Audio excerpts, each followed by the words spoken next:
So that gives us a clear view of how this conversation is going to happen and sort of give a direction in which we're going.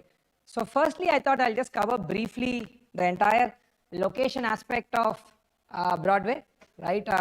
Where this is located, and mainly from the perspective of what's happening in micro market, because real estate, as we all know, location plays a very vital, it's a vital parameter in one's purchase decision. So I'll just give you a brief of what's happening in the neighborhood. Then I'll get going to my most favorite topic, the entire audience research, and which translated into the product research, and how the product design has evolved out of that product research. Then I'll talk about the arrival experience and the entire logistics and a little bit about the basement plans and things like that. Then I'll quickly cover the clubhouse aspect, and then we can get move into the Q&A section where you can ask question live, and I'll be answering. So let's jump straight into our conversation.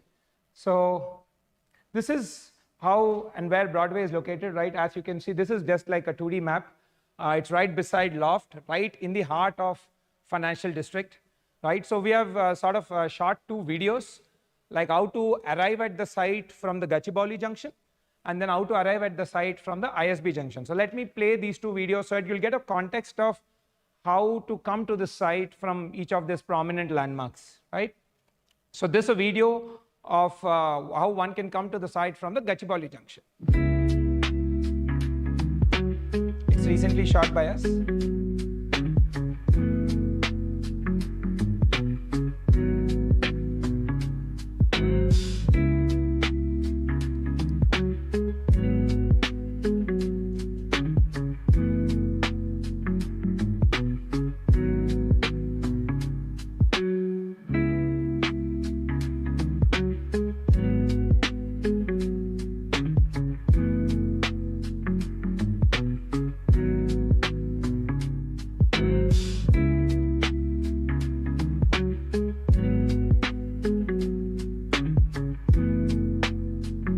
Ashoka Liviano was my first project.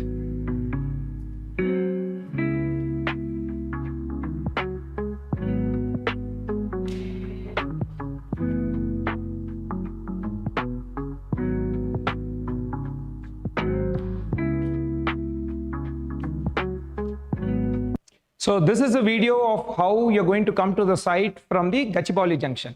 Now let me play the video of how you can come to the site from the ISB junction, or the IIIT junction, what we call.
Right, as you can see, so these are the 2 key, I would say, landmarks from where you can come to Broadway site. And as you can briefly see even in the videos, this is the new Manhattan of our city, Hyderabad. A lot of tall buildings are coming. So yeah, so that's how this neighborhood is looking currently. I hope it's it's going to dynamically transform over the next decade. Right, so let me give you a perspective of what's happening in this neighborhood, mainly from a commercial office leasing standpoint. As all of us know, that job generation is a very, very important aspect which has a spillover into real estate, right? So these are some of the leases which have been signed off lately in the last 2 to 3 quarters. TCS has leased close to 1 million square feet. Again, to put it in perspective, 1 million square feet means 10,000 jobs. How these office leasing happens is for every 1 employee, they require 100 square feet of space. So 10 lakh square feet matlab 10,000 employees are going to be working in the TCS center there. And then a press statement has recently come. Costco, which is a major American retailing giant, they are opening their GCC. Approximately, they're starting with 1,000 people workforce. And another, all of us know McDonald's, a global food chain. They are setting up their GCC with 2,000 employees. So this is what is happening in in this neighborhood from a leasing standpoint. And broadly, if you look at the neighborhood more from a one-year perspective, this is what has been happening. In fact, I've recently also come to my knowledge that the building, on the Spectra 100 feet road, Kalyani IT Park, in that also there's good amount of leasing which has happened, almost 25%. So we are expecting a lot more leasing now to happen in this entire area. So just to again give you a broad perspective, you have again all the major FANG companies, Google, Microsoft, Apple, Qualcomm, Gap, Amgen, and all of that. So just to give you a perspective of what's happening in this neighborhood. Right, and another next critical aspect of this neighborhood from a transportation standpoint, right? Again, see, one is the entire aspect of leasing, which will generate jobs. Next important thing in real estate, which will impact entire neighborhoods, is got to do with entire road networks and your transportation network, high-speed rail corridors like metro rails and all of that, which is which will greatly enhance the logistics of the area. So government has recently, there is a phase 2 also coming up, which will connect from KPHB to financial district. So these are the two key updates I thought I'll share with you guys. And so now let's get into my most favorite aspect of the entire presentation. And see, basically in this, I would be covering about what is the research we have done before we started designing Broadway project, what is the audience research, and how that translated into product design. Right, so before we got started, again, because we operate in this neighborhood, we had good amount of data from all our past projects, and we did again fresh interviews and focus group studies with new set of audience. So broadly, if I may say, this is what has come up at a macro level of for whom the Broadway project is majorly focused towards. So when we did research, the primary principal age group is around 35 to 45 years. So these are mostly your first-time home buyers, people who are buying their first home, right? And approximately family sizes are in the range of 3 to 5. In some cases, we are seeing that even the parents of the owners are staying with them. And another, these are the demographic things. If you look on the right side, that is more from a behavioral standpoint. At a macro level, what we could understand is 73% of our, households for whom this project is designed, like whom we surveyed, are double income households. So one key trait of double income household is both the husband and the wife, both are working professionals. So they would need all the support from their daily utilities and all of that. So your amenity design and your product design has to cater to those needs. And then 64% of them are parents where the kids are in the age of 0 to 7 years, so they're like early parents. That's again a key demographic for us. And when we did research, 82% of our customers have mentioned that they are used to hybrid work. So I will, so basis of this macro understanding, we designed something called the lifestyle grid. Okay, so what does this demographic data, behavioral data, again there's a lot more data than what we have published here, and we created something called the lifestyle grid, in which we broadly categorize that into 5 zones. As you can see, living space, which has got considerably to do with your floor plans, your tower plans, how you're going to consume the space, what you're purchasing. Then we went into the concept of practical luxury. This is where I was saying the research of us knowing that most of our customers are double income households, so your daily utilities have to be within your reach to save up on time and to create convenience. And then now all of us know in this fast-paced life, social life is again very, very important, and how that has changed from over the period of years. So social life, and then everything got to do with your fitness aspects.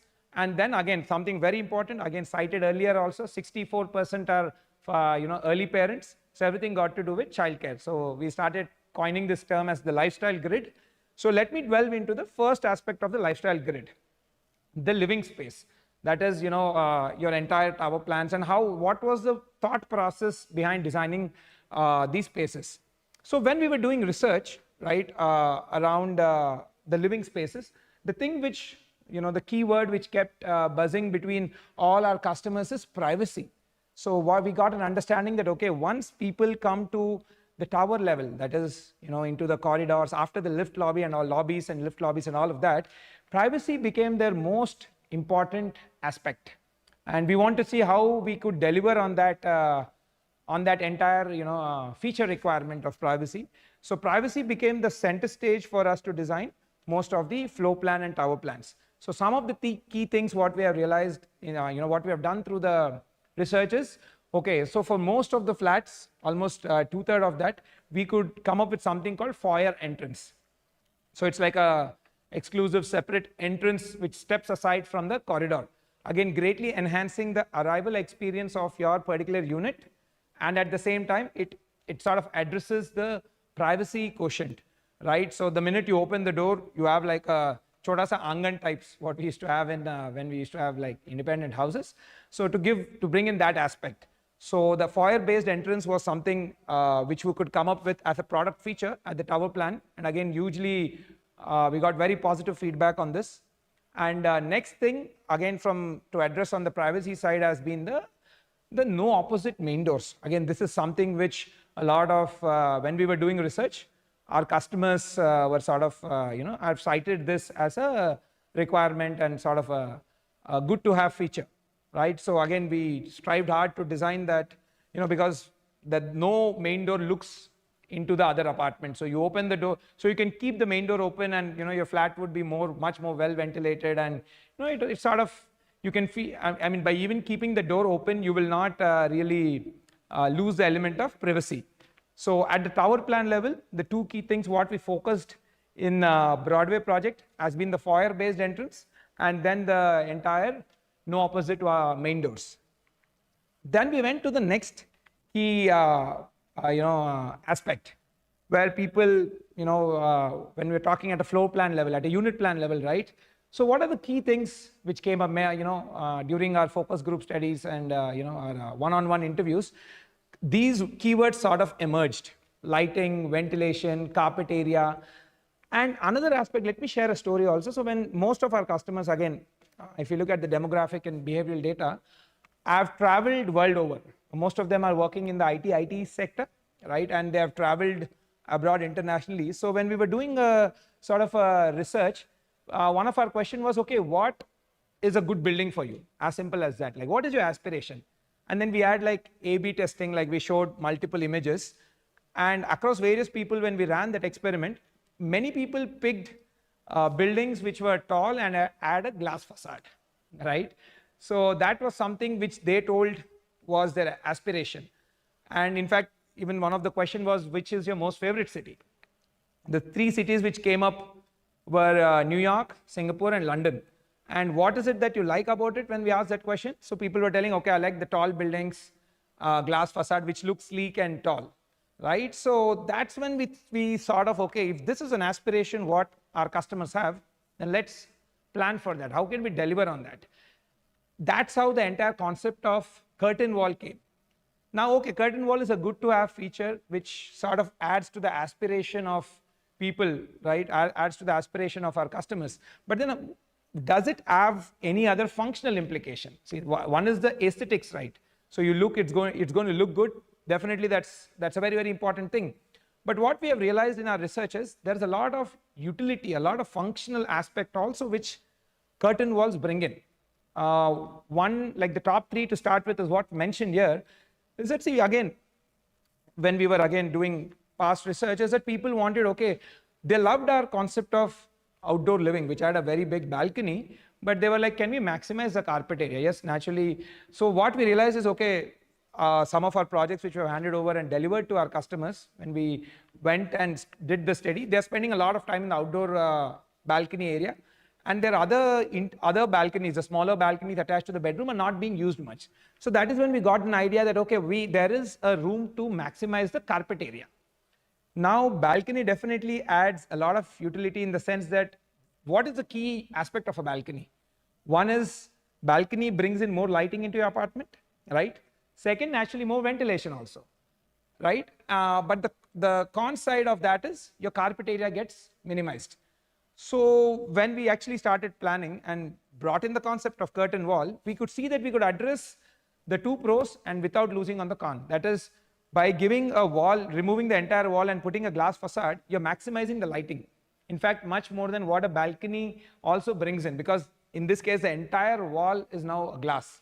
So the lighting increased significantly, almost 30% more than what a balcony can bring in. Right? Second thing was, naturally, a curtain wall, you can open the entire sliding door.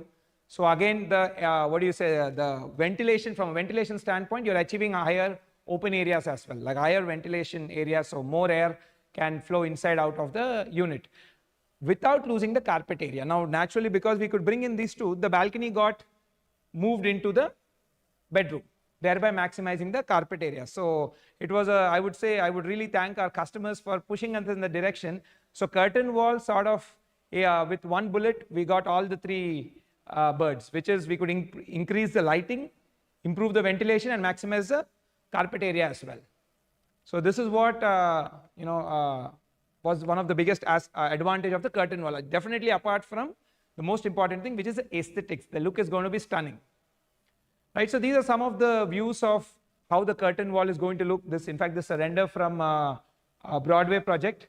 Right, so it looks like you're in any world-class building in Singapore or New York. So it's got a very international urban architecture perspective. Again, at the same time, you can see, because of the large amount of opening, the amount of lighting which is going to come into your room is going to be very, very high, and you can open the entire, that frame what you're seeing, which is like a sliding door, you can open it.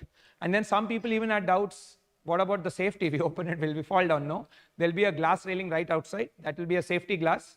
So that will act as a safety glass so you don't, you don't fall off, right? So these were some of the big advantages of this entire curtain wall, right? So let me show you some of the renders. These are some of the renders from artistic impressions from, I think, one of the master bedroom. So you can see the simply, imagine somebody in their, higher floors, or like 20th or 30th floor, and how you're going to look down on the city, right? You're going to see the entire city spring up in front of you, right? And again, I just wanted to even show where all is this curtain wall coming at a unit plan level. So this is how the yellow line what you have mentioned, that is where the curtain wall is coming in each of the unit. In fact, in most of the units, it's coming in minimum of 2 bedrooms, right? So that really enhances. In some cases, it's coming in the kid bedroom, so that really enhances the light and ventilation in those places, right? So again, a small. So another important aspect which I wanted to sort of pull up, which we have improvised in Broadway. Again, coming from a product research and adding to the ventilation of the space as well, right? So a taller space, you're going to feel much more breezy. You're going to feel, much better aerated also, right? So we have improved the, the entire slab to slab height. Standard, most of our competition is giving 3000 as a standard height from floor to floor. In Broadway, we have increased by 300 that's almost 10%. So the floor to ceiling height is 3300 that is gross.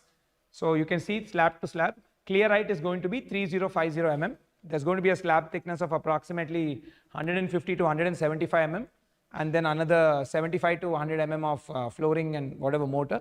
And then you're going to have a clear height of close to 3050 So that's roughly around, slightly about 10 feet, if I'm not wrong, right? Again, this also adds to the entire aspect of the space in your apartment.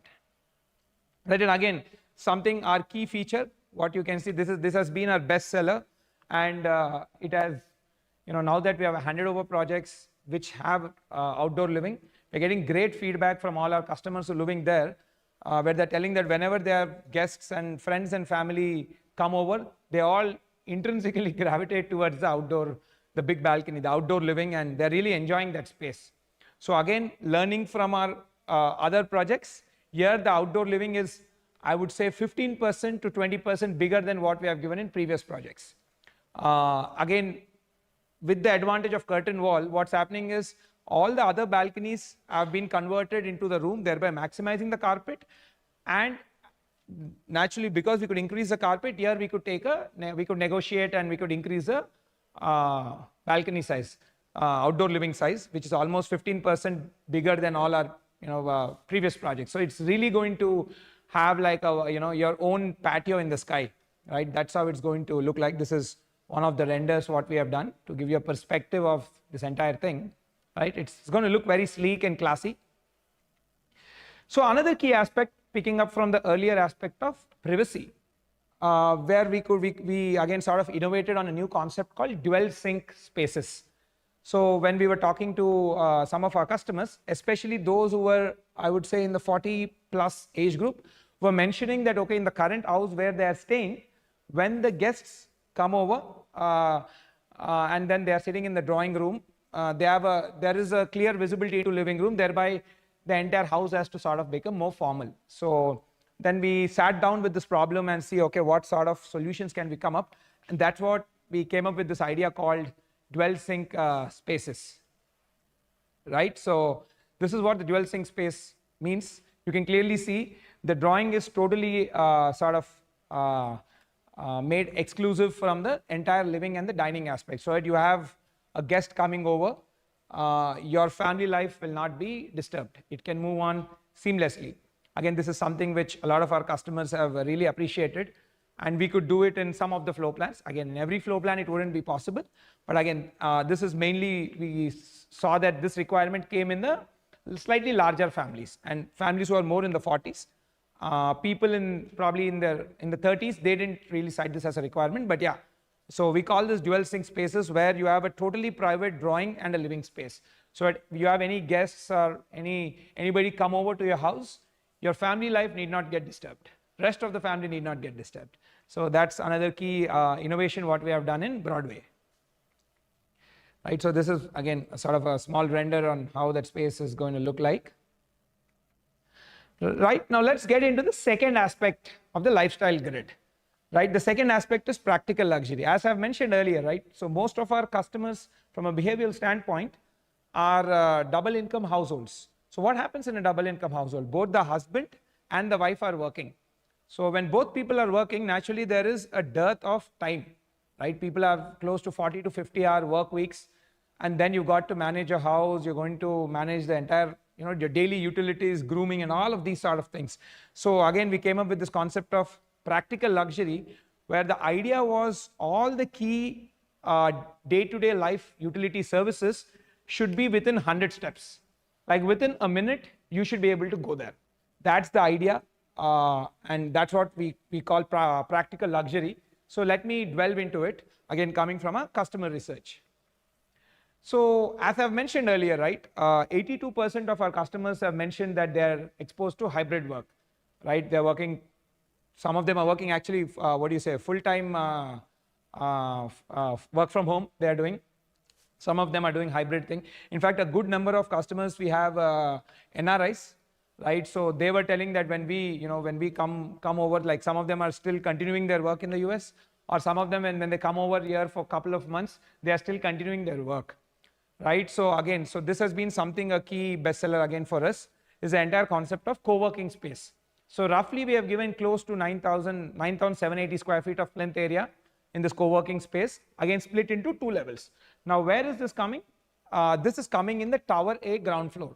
Again, learning from our past experience, in our previous research, we found out that whenever any amenity moves from the ground floor to the first floor, there is a drop of 83% in footfall, right? So we wanted to design the entire podium in such a way that all your most used amenities are just very close to you, that is within 100 steps, and also your entire podium becomes very active with people. So at the podium level, the society should be buzzing with social life, with people, like, with people talking to each other and, fostering new relationships. When it comes to your tower level and your full floor level, privacy becomes very important. So that's how we design. At the tower level, privacy; at the podium level, it's all about social life and the community life. So coming with that concept, the entire co-working space is located, which is approximately 9,780 square feet. You can say close to 10,000 square feet. That's located in the Tower A ground floor. So you can just come down on, in any of the tower and just walk out. It'll be hardly 100 feet, 100 steps, right? Another interesting thing also what we could see is that most of the co-working spaces, now again, another thing also what we learned over a period of years is there's no point of giving specific use spaces. The problem with specific use spaces is after a certain point, it's not really used. Like for example, let's take the co-working space, right? In the co-working space, you have workstations and you have conference rooms, right? Like a discussion room sort of thing for you to attend your Zoom calls or things like that. Most of the places we saw that, okay, when we were doing research, people are using this majorly during the, a typical office hours. That is post 6 or things like that. It's generally idle. Most of them are idle. So we thought that, okay, instead of giving separate spaces for tuitions and all of this, what does tuitions also need? It's the same ecosystem, same infrastructure. They need a sort of a discussion table and a similar infrastructure which is required in a discussion room of a co-working space. So we merged this. The discussion rooms of co-working space can be booked by people who want to attend their Zoom meetings and by kids who probably want to, put their tuitions also. Thereby you make the utilization of the space much better. So more the space gets utilized, lesser would be its cost of maintaining, and it will deliver more utility, right, to wide set of audience.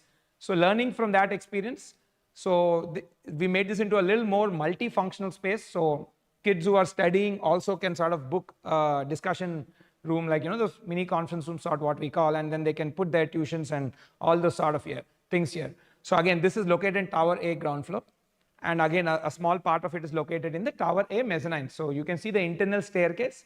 You can get on that staircase and go to the higher floor. Of course, the discussion rooms and all the minor level furniture planning will improvise with period of time. But this is to give you a broad perspective of where that space is coming and what all functionality can be done there. We are merging co-working space with the kids' tuitions. So this like a stock image. Right. Another next important thing which our households are, I've mentioned again, the fact that this I think is also coming mainly from the aspect of both wife and husband working, is that people have said that they need a space where they could sort of put their valuables. Because these days, when people are working Monday to Friday, let's say there's a party on the weekend and you have to go to the bank and bring your jewelry, right? There is no real time. I mean, you just go after coming back from office, people are tired, now you have to go to the bank. In fact, the branch might even be closed at that hours. So all of these small things add a big pain point to people's lives. So we thought we should give all these facilities should be given here. So we have provisioned space for lockers. We will be tying up with one of the major banks closer to the handover. So they will be setting up the entire infrastructure. Right, approximately 1100 square feet what you see. Where is this located? This is located in Tower B ground floor, right? Again, a very, very important, I would say, feature which our customers wanted, especially our women customers, mainly from the point of storing jewelry and even important documents also these days people are storing there. So this again, just a stock image. Next, another important thing is the entire aspect of grooming. Apart from your monthly grooming things, which people have to go on a monthly basis and get a haircut or a shave and done. Another thing what we have been seeing of lately is this entire aspect of when people get ready for marriages, especially marriages or any events, right? It could be a birthday party or anything. There is a lot of service requirement which people are calling from, especially again our women customers require a lot of services around saree draping and that entire getting ready for the any of the event. So this spa and salon would be totally equipped to provide all those grooming and beauty services. It's approximately again 1750 square feet located in Tower B.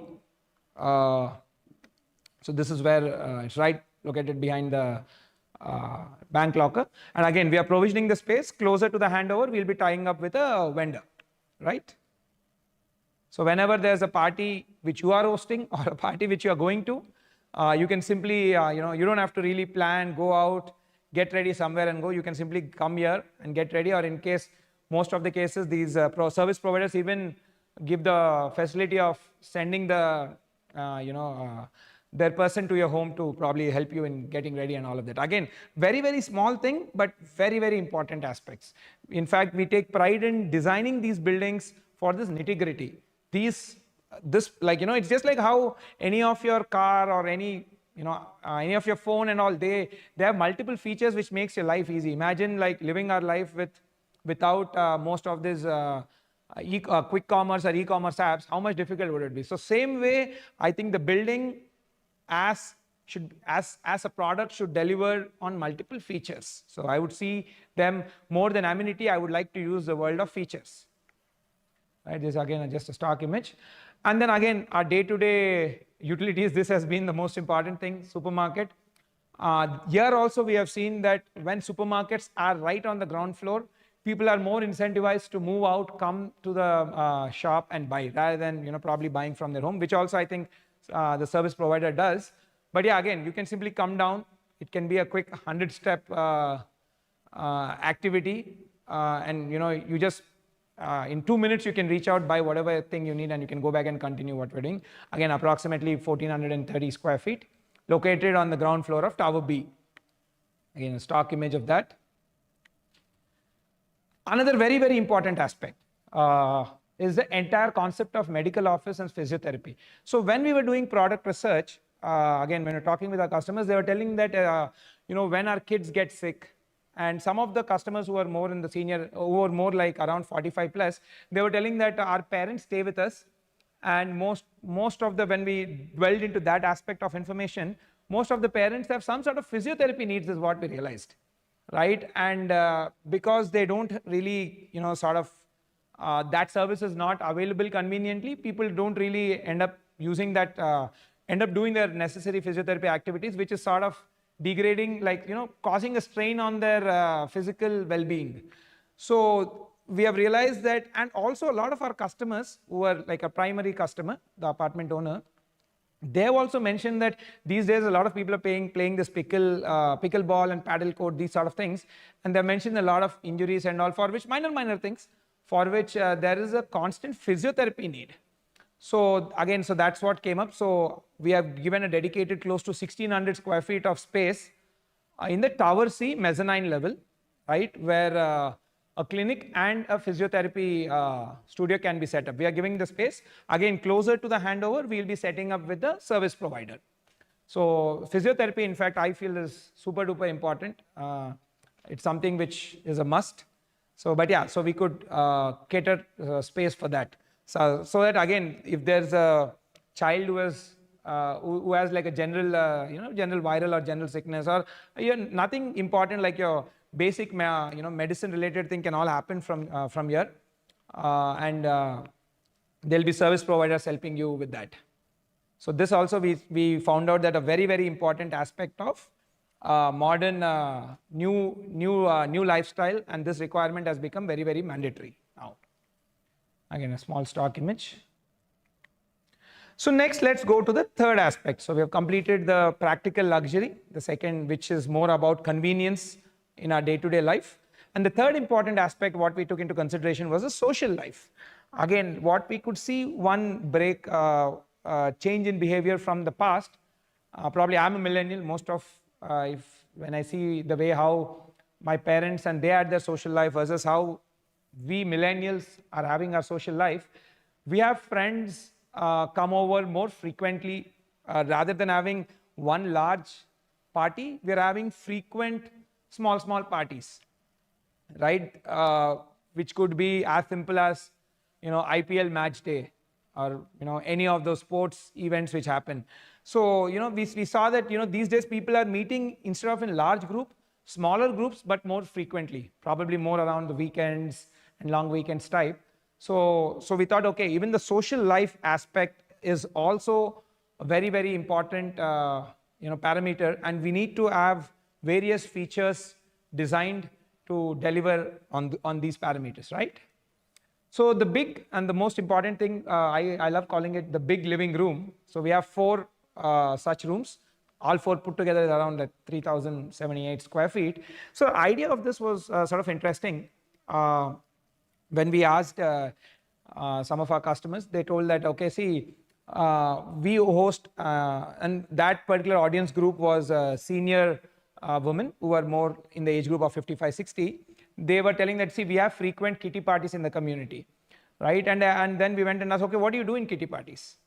And in fact, when a couple of kitty parties were happening, our research team themselves went, and we could see that, okay, there were around 14 to 15 people who gathered in the house.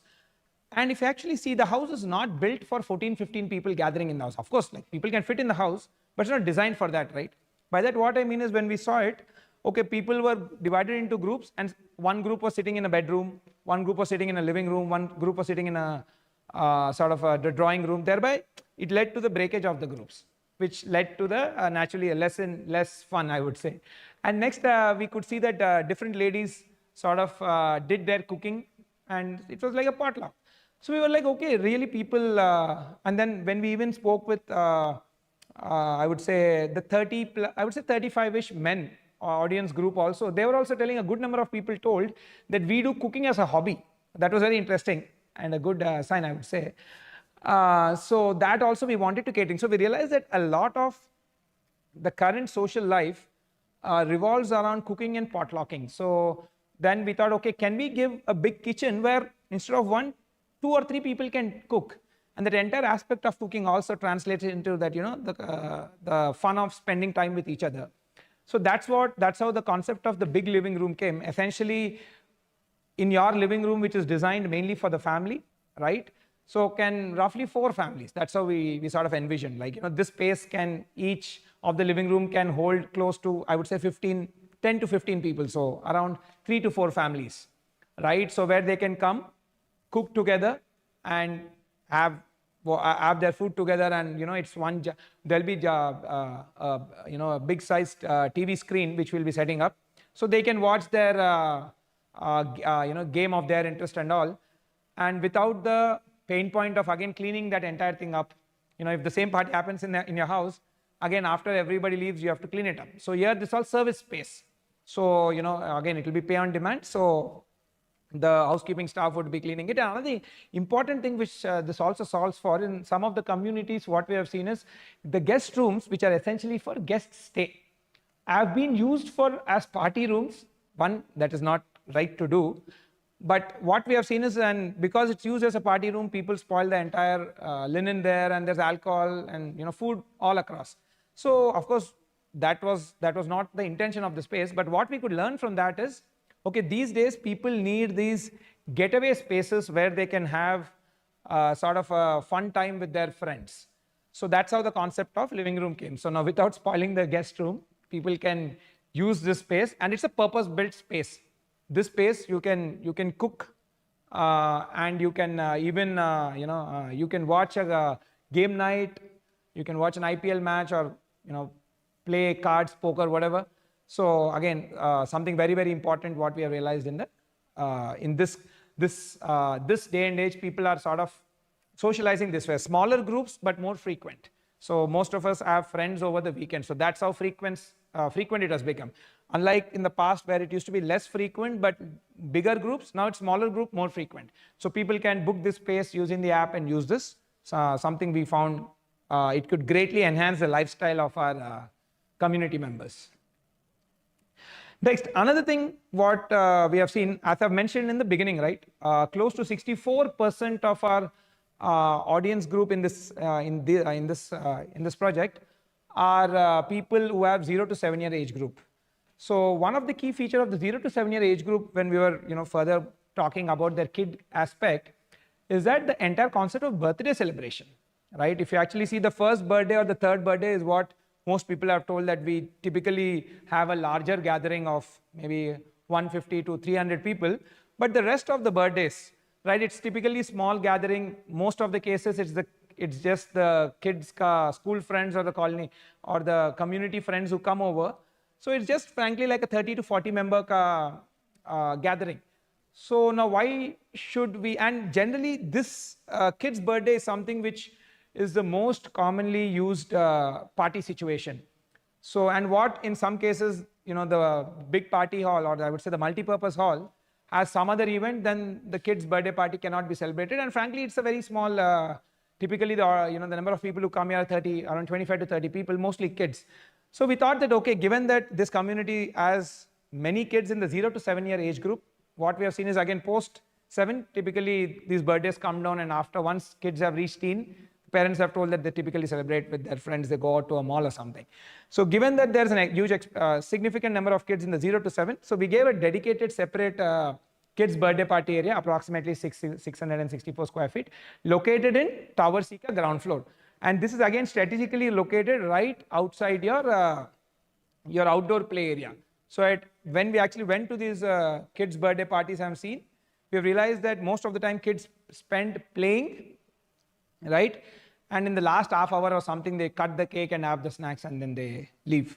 So it's strategically located in between the indoor play area or indoor play zone and the outdoor play area, so that kids can run around and have their fun.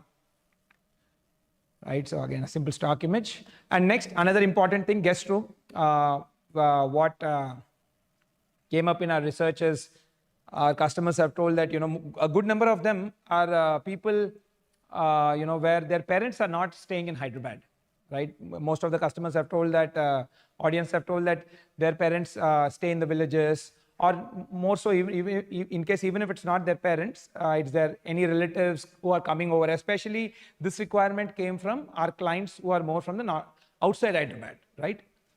North Indian or Central Indian sort of people who are not from Hyderabad. So they have mentioned that they have friends or relatives who come over to the city and they show them around, when festivals are there and things like that. So again, guest rooms is something, in this we have come up with a good ratio. So we have 9 guest bedrooms, so availability will be much, much higher. Again, this is also spread in 2 levels, the ground floor of Tower B and the mezzanine. This is a ground floor plan, this is a mezzanine plan. Again, all of them are located on the podium level itself. So that even for your guest also, they need not really know the map of clubhouse mein which floor, which corner I need to go. You just come down, you're going to find it. So it sort of is very intuitive planning, I would say. Right, and next, located in the clubhouse, we have a giant banquet hall with a pre-function area and sort of a pre-party kitchen. You can't cook there. It's not allowed from a safety standpoint, but you can do preheating and plating, essentially plating aspect.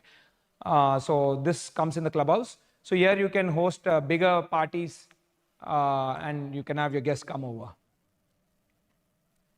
Right, and again, another very important and interesting thing, something which is my favorite in this project, apart from the big living room, is a curbside cafe. This I was inspired when I did extensive travels to Singapore over the last 2 years when I started learning more around product design.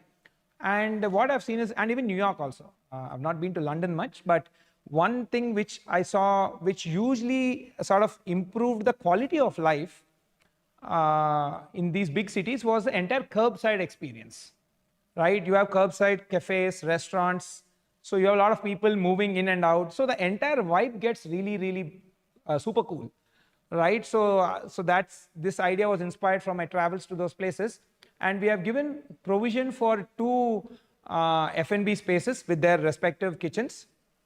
One's closer to handover. We'll float it out so different vendors can come and take it. So this is a curbside cafe. So people are expected to walk to this place from the nearby neighborhood. And again, this is the access, even outsiders can use this space, which I felt was very, very important, because when we came up with the concept of cafes and F&B, and frankly, even F&B usually premiumizes your space also. It improves the property value of the area and even the quality of life for residents. Imagine you're not cooking that day. You just want to go down, grab something. So you can come here, right? So, but the con of this, when we were seeing, is in most of the communities where they're given F&B spaces, all of them shut shop. When we went and spoken to various the facility people there, they told that kuch bhi nahi chalta hai, after 6 months, everybody shut shop. So when we went into the reason of why, basically the problem was store in store. Matlab, they were only allowed to sell to the residents. And how many residents will have? Like 885 families. How will the business run if there are only 885 customers, right? It won't run. So that's why we have planned in such a way that outsiders can also come and use, and even the residents can come and use. And even the entire security arrangement and everything also have been done by taking this constraint in mind. But this is greatly going to enhance the entire street life of that road, not just Broadway project. Right? There are a lot of apartments coming up in that road, right? So everybody can just come down, grab a coffee, and then there's co-working space. Imagine somebody working out of that wanted to discuss some idea with his friend or colleague, and he can just take this idea in the space, in this cafe here. Because again, we have seen that a lot of co-working spaces thrive when there's a cafe environment in the vicinity. So again, the key thing what we took in mind is that each space should really benefit the other space. It's not like isolatedly giving spaces, right? So that was one key thing which we came up in our research. So how do we make sure the space gets used? It's not just, see, as a builder, we just design the space, we hand over and go. And if it doesn't get used, it's not really going to enhance the life of our customers, right? So we are, in our research thinking about how can that ecosystem thrive. In fact, most co-working spaces thrive when there's coffee in the vicinity, and most coffee shops thrive when there are, co-working spaces in the vicinity where upcoming entrepreneurs or people simply working from their home come grab a coffee, or they meet somebody here. So it's a sort of this is what the new trend has been coming up. So again, very, very important aspect of the social life, the curbside cafe. So some of the stock images of how it looks, and all major cities in the world, this greatly enhances city life. So in fact, this would enhance the life in that entire road, I would say, that in front, the Broadway 100 feet road, because there's loft coming up there, there's opposite projects. So everybody can simply walk. They don't even need to remove your car. I'm a big fan of walking neighborhoods. So to have a walkable neighborhood, first you need to have footpath. Second, you need to have activities or spaces where you can do activities. And restaurants are very, very important. It adds to the entire buzzing life and vibe of the street. Right, so there's just some of the stock images to give you an understanding. Next, the next important aspect has been the fitness zone, right? So again, something very, very important these days, if you see, the entire aspect of fitness and wellness both is no longer sort of a luxury. It's now become the comfort. I mean, it's now become the more mandatory item. It's no longer a sort of a wish list. Today it's mandatory. With the sort of, again, if you look earlier in the audience research, what we have published, majority of our customers are tech workers. And when they are tech workers, there's a lot of sitting, and now they say, right, sitting is the new smoking. It's not really advisable at all. So the entire aspect of your fitness and well-being, a physical well-being, is something very important. So we really want to spice up this entire thing, not just keep the monotony. So we broke down this entire fitness and wellness into two divisions. One is the aspect of sports, because what we do, we did realize, and we all also understand, playing sport is also is one of the best way to stay fit. And many people love playing sport because rather than doing your typical gym activity. So we categorize the entire fitness zones into two sections. One is your sports section, other is your more, I would say, your workout section, or your indoor, I would say, your typical gymming, right?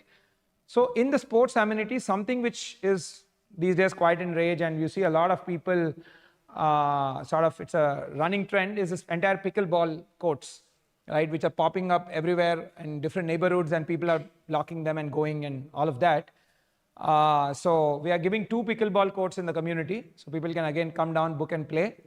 And also when I did research on pickleball, we found out that a lot of people were having minor injuries. That was also one of the trigger to have the physiotherapy studio on facility, right? So in case, God forbid, if you have some injury, there's a physiotherapy place right there. You can sort of heal yourself in maybe 10-20 days and again start playing, right? So pickleball courts we have. And then we have 3 indoor air-conditioned badminton courts located in the clubhouse. So again, badminton is also, as a lot of people locally here are big fans, and many people play badminton. So it's indoor air-conditioned badminton courts located in the clubhouse, right? Next, we have cricket nets. A lot of our younger children, and especially those who are 7+, they have asked for this. And another interesting thing also what I was seeing is when we spoke with customers who are 50+, good number of them have told that we played cricket when we were small, and then we left it for last 20-25 years. Now we want to get back to it. probably put a coach and learn something. So we're giving 2 cricket nets things also, cricket nets space. And then 1 full-fledged basketball court we are giving, something very used by our teen and preteen kids. This comes on the podium. This is one of the render of that space.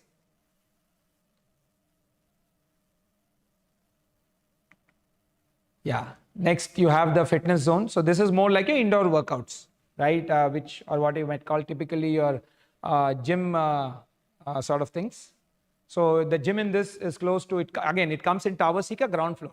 See, very, very important for me personally is that we put all the spaces in the ground floor. That's been something very, very vital to my design language over the last, I would say, 2 years, right? Because there is a 81% drop in footfall. Research says that there's 81% drop in footfall the minute the space moves from ground floor to first, second, third, any floor. So we want people to use this, and we want the entire podium level to be buzzing with people and having a great vibe, a community vibe. So again, this is located in Tower Sika ground floor. You can just wear your shoes and come in 100 steps, you'll reach this place. So close to 10,000 square feet, making it one of the largest gym in the in its category, right? It's in the ground floor, and this is again in the mezzanine level. Both are in Tower C. Stock image of gyms. And then again, something which we see mainly our senior age group, audience age group do, outdoor gym. We have seen this people to be using a lot, just as basic stretches and something. So there is an outdoor gym mentioned right outside the indoor gym, again on the podium, right? And then even swimming is also a very, very important, I would say, sporting and even recreational activity. In fact, a lot of, when we were speaking with the physiotherapy consultant during the research phase, there was a lot of water-based exercise also which people were recommended to heal themselves. But nevertheless, we have a separate kids pool, approximately those are the sizes, and a giant adult pool which 33 by close to 102 feet. It's located in the clubhouse, right? This is a small render. Then again, multi-purpose, multi-sports turf, something picking up, you see a lot of, what do you say, turf grounds, they say, right, these days. A lot of turf grounds which are there in the city, which people book and go play with their friends. So we have provided one giant turf ground on top of the clubhouse, where you can play box cricket and sort of you can even play a mini sort of a football, right? Where again, this is mainly designed with the perspective of having multiplayer sports, right? Where at least it can engage close to 10 people, 10 to 12 people. So that's located on top of the clubhouse. So you can see the entire design has taken